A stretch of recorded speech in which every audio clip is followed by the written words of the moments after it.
দেখো বন্ধুরা, এটা কি জানো? এটার নাম হচ্ছে সজনের ফুল। এটার অনেক অনেক নাম আছে, আমরা বলি এগুলোকে সজনের ফুল।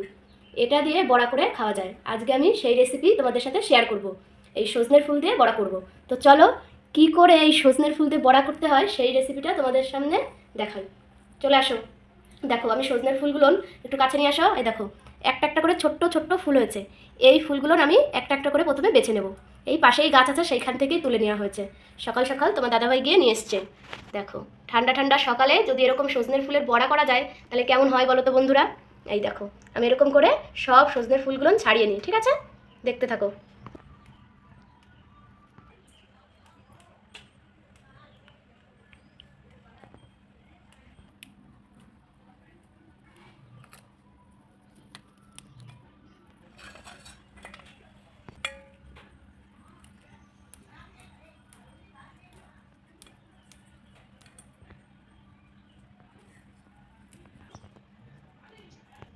দেখো, আমার সব ফুলগুলো বাছা হয়ে গেছে। চলো, এগুলো আগে ভালো করে একটু ধুয়ে নিই, তারপর ধুয়ে নিয়ে এসে তোমাদের দেখাচ্ছি।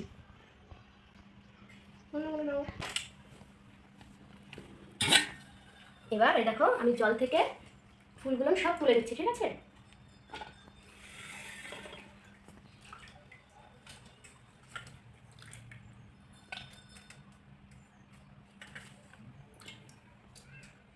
দেখো, আমি পরিষ্কার করে তুলে নিয়েছি।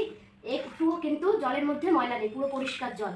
আমি 2-3 বার ভালো করে ধুয়ে নিয়েছি, একদম পরিষ্কার জল, একটুও জলের মধ্যে কোনো ময়লা নেই। এবার চলো, এবার এর জন্য একটা ব্যাটার তৈরি করতে হবে। সেই ব্যাটারটাই তোমাদের এখন বানিয়ে দেখাচ্ছি।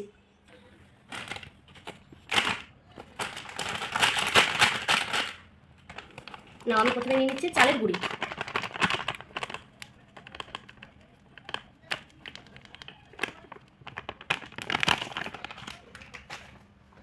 এবার চালের গুঁড়ির মধ্যে দিয়ে দেবো হলুদ হলুদ গুঁড়ি। এতটা হলুদ গুঁড়ি আমি চালের গুঁড়ির মধ্যে দিয়ে দিলাম। এবার দিয়ে দিচ্ছি কিছুটা লবণ। এবার দিয়ে দিচ্ছি শুকনো লঙ্কা।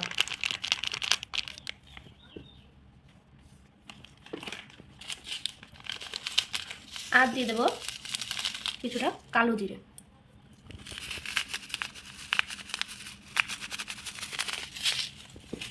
এবার এগুলো আমি সব কিছু মিশিয়ে নেবো ভালো করে হাতের সাহায্যে। এবার আমি দিয়ে দেবো এর মধ্যে জল।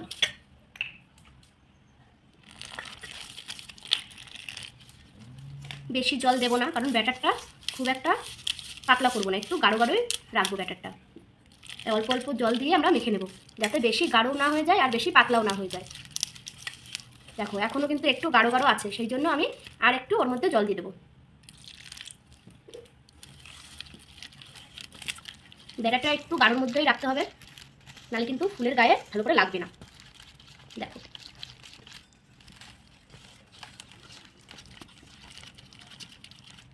এটা হাতের দ্বারা এমন করে একটু ভালো করে মিশিয়ে নিলে এর ভিতরে কোনো দানা দানা ভাব থাকে না, আর সুন্দর হয়, পুরো মিহি হয়ে যায়। সেই জন্য আমি হাতের দ্বারা ভালো করে একটু এটা ফেটিয়ে নিচ্ছি। এবার কি করবো, আমি ব্যাটারটা 2-3 মিনিটের জন্য রেখে দেবো। রেখে দিয়ে ওইদিকে আমি গ্যাসটা জ্বালিয়ে কড়াইটা বসিয়ে দেবো, কারণ একটু তেল গরম করতে হবে। তো চলো, ওইদিকে আমি গ্যাসটা জ্বালিয়ে কড়াইটা বসিয়ে দিই। এবার আমি গ্যাসটা জ্বালিয়ে দিই। এবার কড়াইটা বসিয়ে দিই। কড়াইটা যখন গরম হয়ে যাবে, মানে অল্প একটু দাম যখন গরম হয়ে যাবে, তখন আমি কড়াইয়ের মধ্যে দিয়ে দেবো তেল, ঠিক আছে?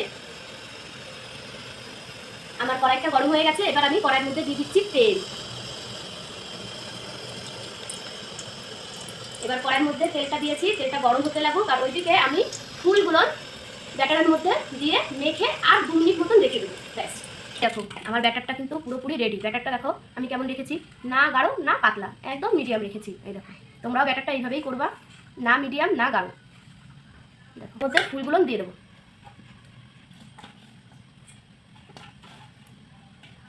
ফুলগুলো এর মধ্যে দিয়ে এবার ফুলগুলো এই ব্যাটারটার সাথে আস্তে আস্তে মাখিয়ে নেবো।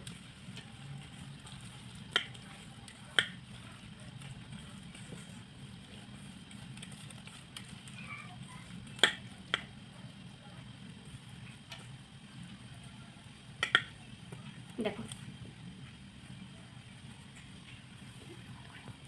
দেখো ব্যাটারটা আমি এবার ফুল দিয়ে একটু রেখে দিচ্ছি। এবার আমি কি করব, একটা লঙ্কা আর একটা পেঁয়াজ কেটে নেবো এর মধ্যে দেওয়ার জন্য। তো চলো, এবার আমি লঙ্কা পেঁয়াজটা কেটে নিই। আমি বেশি বড় না, ছোটো একটা পেঁয়াজ নিয়েছি, ছোটো ছোটো দুটো পেঁয়াজ নিয়েছি। পেঁয়াজ দুটো ছুলে নিই।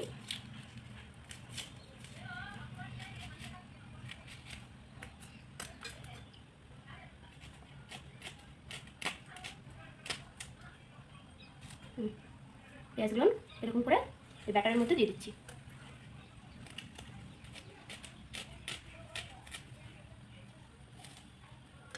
এবার লঙ্কাগুলো আমি কুচি করে এর মধ্যে দিয়ে দেবো। একটু ঝাল ঝাল হলে খেতে ভালো লাগবে। তোমরা যে যেরকম ঝাল খাও, আমাদের একটু ঝাল ভালো লাগে মুখে, তাই আমরা একটু লঙ্কা দিয়ে দিচ্ছি। এটা তোমাদের অপশানে, ভালো লাগলে দিতেও পারো, নাহলে নাও দিতে পারো।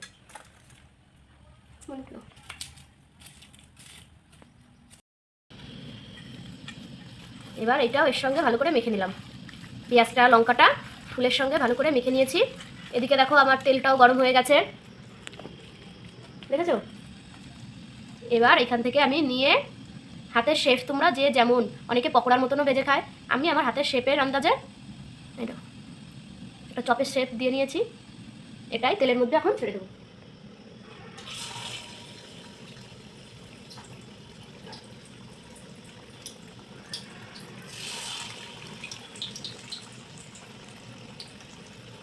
একটা একটা করে বানিয়ে ছেড়ে দিচ্ছি।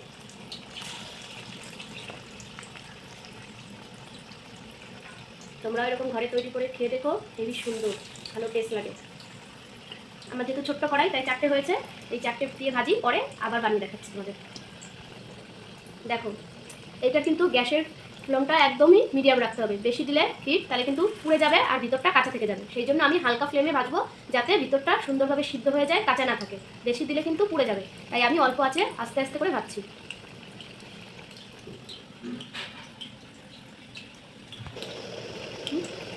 দেখো, এক সাইড হয়ে গেছে, আমি এটাকে একটু পাল্টে দেবো।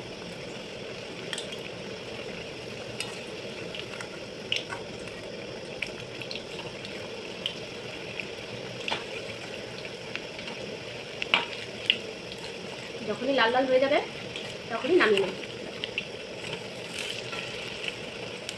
এক সাইড কি সুন্দর হয়ে গেছে। তেলটা একটু ভালো বেশি গরম হলে তখন দিলে কিন্তু এরকম তাড়াতাড়ি উঠে যায়, আর না হলে কিন্তু উঠতে চায় না, নিচে লেগে যায় তেলটা যদি ভালো গরম না হয়। দেখো দেখো, এই সাইডও প্রায় লাল লাল লাল লাল হয়ে এসছে। আমি আর একটু পাল্টে দেবো। এই দেখো কি সুন্দর হয়েছে, একদম মচ মচ মচ মচ করবে। এটা তোমরা চাইলে পরে চা কফির সঙ্গেও খেতে পারো, আবার এমনি গরম ভাতে ডাল দিয়েও তোমরা খেতে পারো, সবভাবেই খাওয়া যায়। খুব সুন্দর টেস্ট, খেয়ে দেখবা তোমরা বানিয়ে বাড়িতে একবার, দেখবা ভালো লাগে খেতে। আমি তো সকালবেলায় গরম গরম ঠান্ডা। দেখো, আমি প্লেটের উপরে একটা টিস্যু নিয়ে নিয়েছি, যদি কিছু তেল থাকে তো টিস্যুটাতে তেলে নেবে। নাও, এবার দেখো আমার প্রায় হয়ে গেছে লাল লাল মচমচ মচমচ। এই দেখো, দেখেছো? এবার আমি এগুলো সব তেলের থেকে ছেঁকে তুলে নেবো।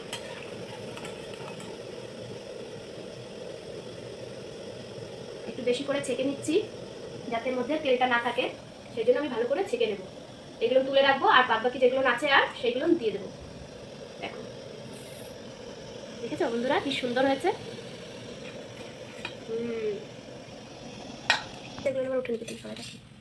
এই যে বন্ধুরা, আজ যা ছিল সেইটুকু আমি আবার বড়ার মতন শেপ বানিয়ে দিয়ে দিচ্ছি তেলে।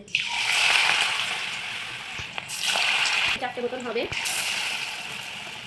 আবার পকোড়ার মতন করেও ছাড়া যায়। আমি হাতের শেপ আন্দাজে দিয়ে দিচ্ছি, একটু গোল গোল করে চপের মতন। তোমরা চাইলে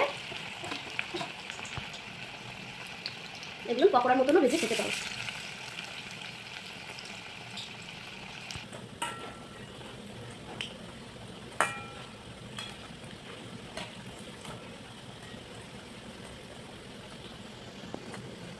দেখো, এগুলো প্রায় হয়ে গেছে, দেখেছো লাল লাল লাল লাল হয়ে উঠেছে কেবল।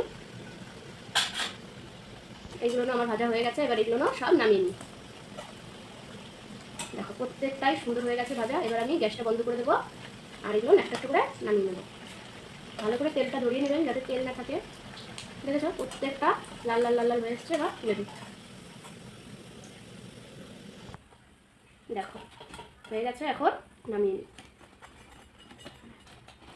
এবার খেয়ে দেখার পালা যে কেমন হয়েছে। খেয়ে এবার তোমাদের দাদা হয় রিভিউ হয়েছে। চলো চলো,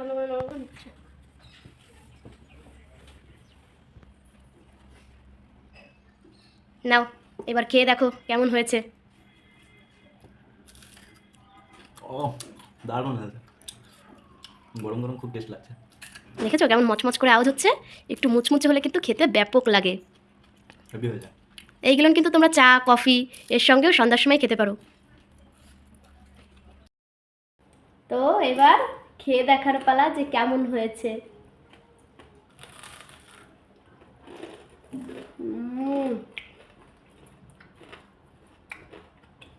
তো সুন্দর টেস্ট।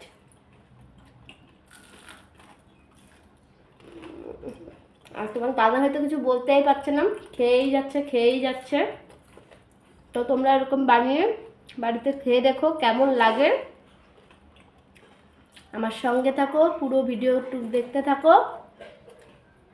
আজকের মতন এই পর্যন্তই, আবার পরে নতুন আর একটা ভিডিও নিয়ে তোমাদের সামনে আসবো। বাই।